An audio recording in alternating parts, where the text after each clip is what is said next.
Sa ating vlog. For today's video, meron ako i-share sa inyo dahil meron pong bagong update ngayon, si Messenger, na pwede na ho tayong nilagay ng thoughts doon po sa Messenger, or depende ho sa inyo kung ano po ang pwede ninyong ilagay.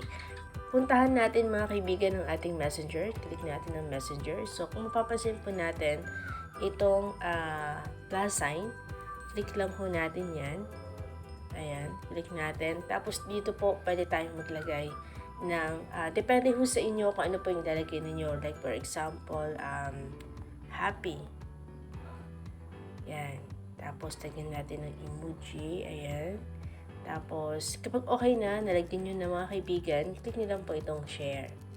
Ayan. So as you can see, makikita ho natin dyan ho sa taas. Okay? So, yun lang po mga kaibigan. Sana ho nakatulong sa inyo ang video na to. Share mo para mas marami pang matuto. Salamat!